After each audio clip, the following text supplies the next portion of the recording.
the fighting is a part of it that I enjoy, and I'm just I appreciate it, and it's amazing. Welcome to 20-Minute Leaders. Just sit back, relax, and learn from the leaders of today. It's a journey. Each one is different, unique, inspiring. Let's get started.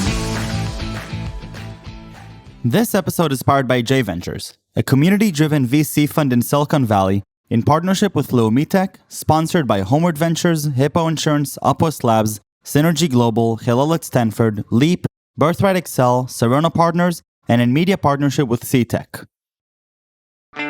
Welcome to 20-Minute Leaders. Today I am with Omri Katz, the founder and CEO of Dialogue. Omri is an entrepreneur by heart, and tech has been a part of his life since he was a teenager.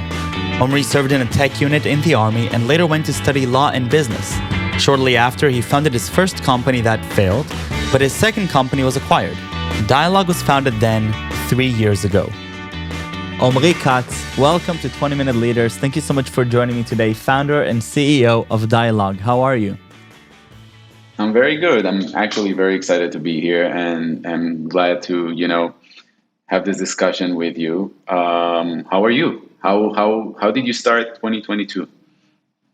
2022 is off to a pretty good start. I think a very lucky start that we, have four walls to be in, safe and secure. And I'm in isolation right now, thankfully not from COVID, but with all the craziness going around, it's inevitable. Yeah.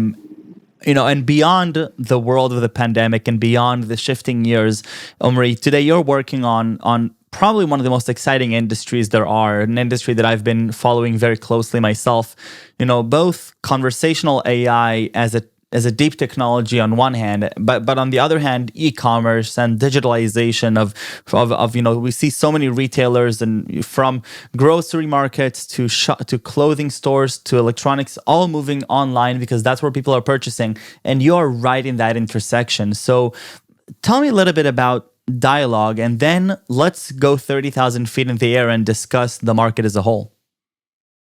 For sure. So let's start with this. Actually, I started Dialogue before e-commerce turned to be very sexy.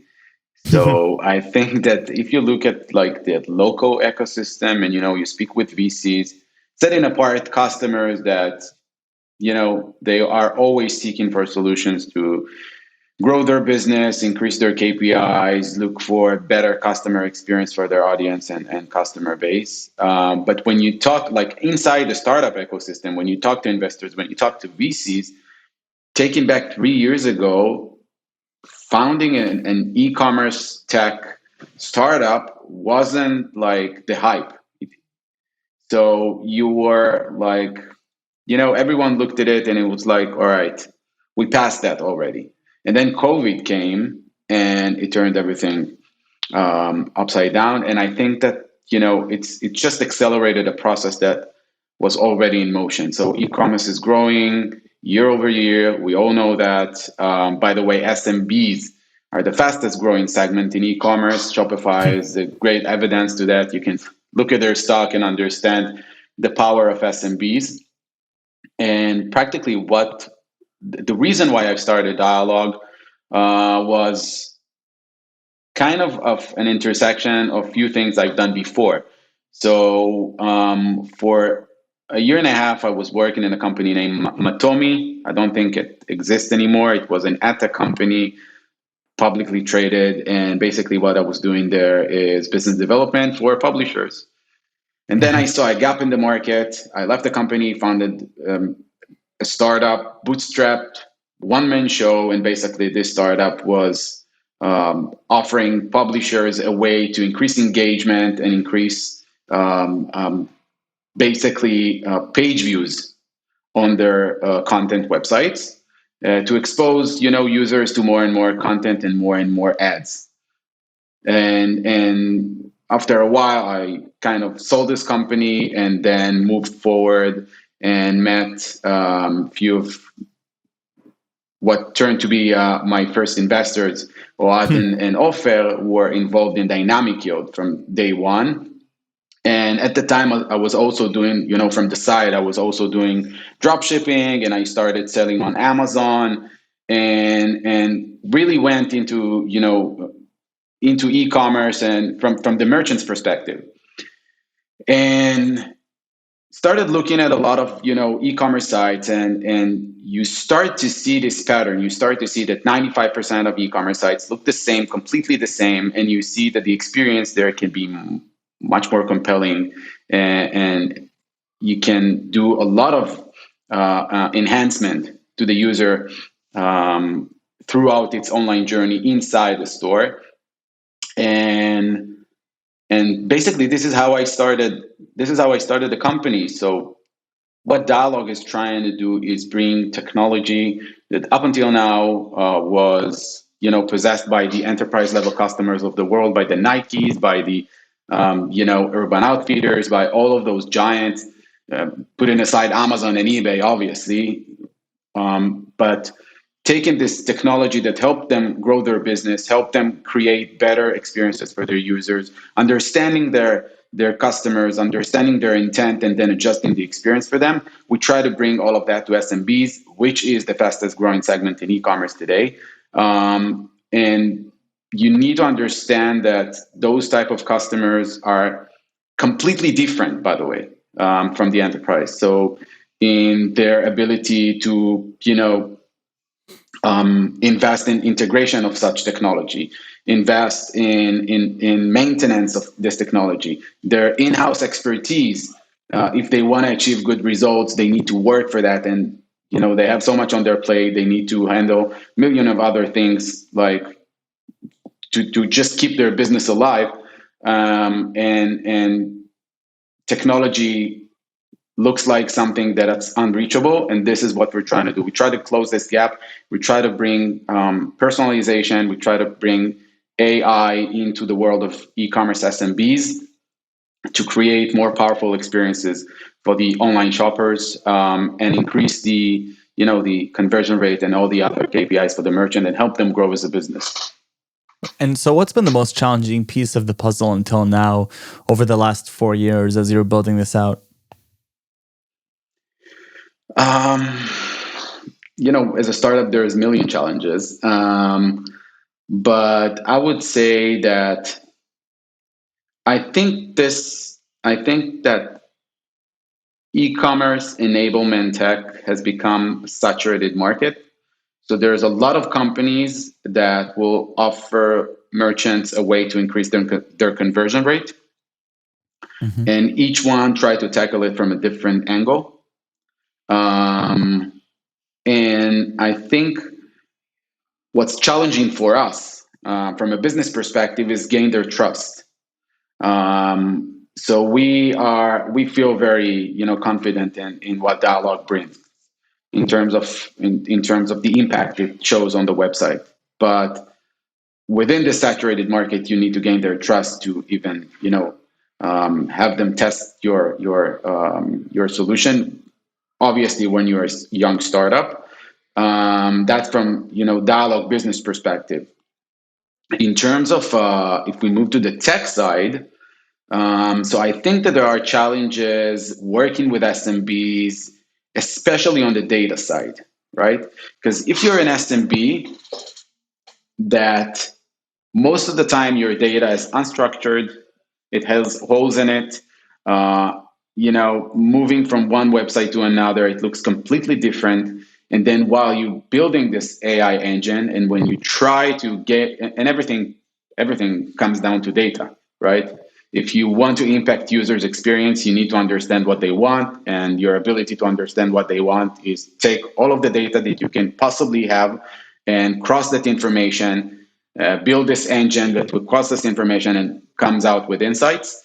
And when you move between one merchant to another, even within the same category, even if we're focused only on fashion merchants, all right, even then the data looks so much, so different from one another, and it's missing. And I think that there is a big challenge to kind of complete the data, kind of structuring the data, to actually provide them the results they're looking for. So that's one of the biggest challenges that we're facing now.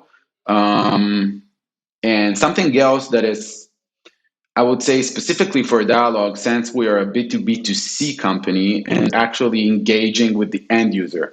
So Dialogue Right. have this, yeah, so Dialogue has this AI engine, but it also have all kinds of web applications that are integrated into the online store. And basically, those web applications are visible to the end user, and users engage with them. So it needs to be perfect. They expect you to be as reliable as Facebook. You cannot Right. crush latency is something that it's cannot happen. You need They expect you from the highest standards, even though they're small and medium-sized merchants and not the enterprise. So that's one of the biggest challenges that we're facing. So obviously, focus is a huge part of the journey here. And you're talking about, part of the challenges that you're having both the business side, but then you also have the end users that you want to create a strong brand and an experience that they relate to and that they feel comfortable with, even as they transition from merchant to merchant. Because if they gain comfort with you and they trust you, then automatically that translates positively to the shopping experience on that business's side. But how do you know when and where to prioritize your efforts on either the businesses that you're integrating into or the experience for the customers that are then the end Wow, users? that's actually an amazing question, really, because it's so easy to forget that. All right, so basically the merchant is the one that pays us at the end of the month, at the beginning of the month, actually. So they are paying us, and you try to make them happy, but really, the best way to make them happy is if their customers are happy. Because if their customers are happy, then that means that they will shop more. You will see increase in conversion. You will see increase in AOV. You will see increase in retention, and those will impact the brand. And it's very it's it's almost intuitive that the ones you want to satisfy is the one that's paying you. But actually, you need every time you need to actually do it, actively changing your mindset and saying, no, what would be the best way to approach the end user here? And and that puts us in a spot where we become kind of their advisors in a way, because all we care about is how we make their customers happy, and this is what they care about too. So other than giving them dialogue and providing them the technology, we found a lot of times that they call us to ask about what should they do on other fields that are not related to us, and like consult with us about moving to another platform, and rebranding and building their website, because we put the user at the center and we started specializing in the user experience. They sense it, and they feel more and more comfortable come and ask more questions about the overall experience. I love it. If you're looking at the journey of dialogue over the last 4 years and you're looking at consumer behavior when it comes to shopping and e-commerce, what did you discover that wasn't very trivial for you as you're building this machine that is having these seamless conversations with the users? um yeah, like, can you try to rephrase this Yeah, question? of course. If you're looking at the way that you're communicating with the users, obviously you're learning a lot about their behavior, their consumer behavior, what gets them to trust both you and the merchant more, what gets them to convert later on as purchasers. What did you discover about the consumer behavior on e-commerce that when you started out dialogue you probably wouldn't have guessed? All right, so first of all, the consumers are super smart. So you have this first intuition to think that if they're users, they're just numbers. But once you get into it, you really start. We're sitting a lot of time and start analyzing users' journeys. And this is, by the way, super fascinating. This intersection of psychology and technology, and the way you see how users move throughout the online journey, and if you decide to make a change, then how they react to this change. But you really, something that I understood is that you really need to respect the users. That we're expecting from ourselves to bring out the highest standards from our product, from our technology, and I think that it's because otherwise it just won't work. Um, because the competition is fierce, and there's, you know, so many brands out there and so many e-com stores out there, and one of their biggest problems is that, window shopping. Users go into your website 1 minute after they leave. You need to catch their attention, you need to get them engaged, and that's a big mission to take on. And I think that you need to really, really appreciate and the fact that you have the user inside your store, and you need to make the best effort to keep them there and possibly make them from, a window shopper to a potential customer. So, yeah. Right. Where are we headed as an industry? E-commerce, conversational AI, the way that I'm going to be experiencing my online shopping behavior. Where do you think we're headed in the next few years? I think that, looking from a tech perspective, all those startups out there are so many other solutions. As I said before, everyone tried to tackle the user experience from a different angle. So even in conversational AI, I have friends with a company that, try to build this very sophisticated chatbot, something like live person for SMBs. I have more friends who build something that kind of simulates Alexa for, stores that's outside of Amazon. Shopify just acquired Donde Search here in Israel and opened their offices. Also a way to, enhance your navigation inside the store. So there's a lot of solutions. I think that we're going to see a consolidation over there. I think that Shopify will keep on acquiring more and more companies. I think that, the yacht pose when they go public, and more of the big companies will start acquiring the smaller ones, and try to create this holistic experience for users. I think that looking, 2 years from now, on e-commerce experience from the user perspective, it will, and I've seen this process, and I've seen it. ASOS, take even the big boys. ASOS does not look like it looked 2 years ago. They Right. keep it's so easy for you, even when you buy something on ASOS, and you try to understand if you're medium or large. Okay, it became so easy for you to actually do that without going and start measuring your shoulders, and like with just 2-3 clicks, and there's a startup behind that, and like the experience will be much easier and much more appealing. In that sense, I think technology embracement will be something that even the smaller ones will start doing. So, talking about bringing AI to the masses, this is something that's, I don't know, that's a big challenge. And I think that we're going to see even the smallest stores start using technology to really create powerful experiences for their audience.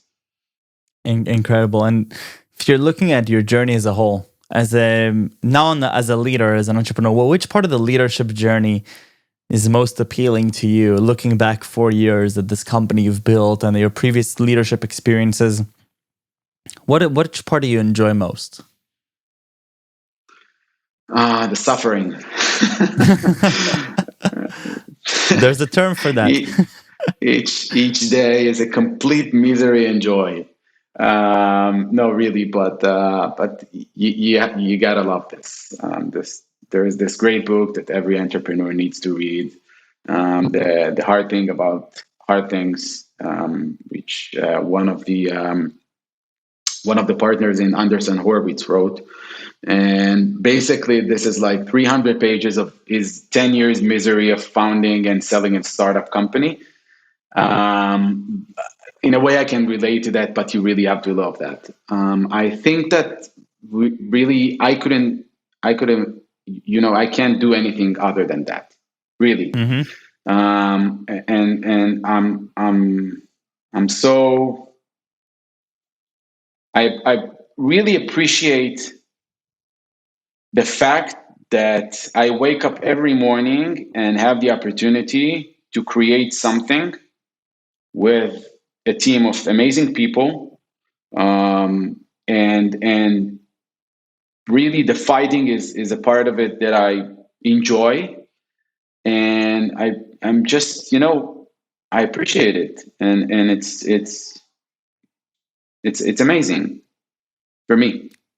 Omri, I really want to thank you for these 20 minutes. I learned a lot and can tell how deeply devoted you are to what you're doing and your core understanding of the industry you're in and the consumer behavior. And I just had a lot of fun. So thank you very much and stay safe and stay healthy.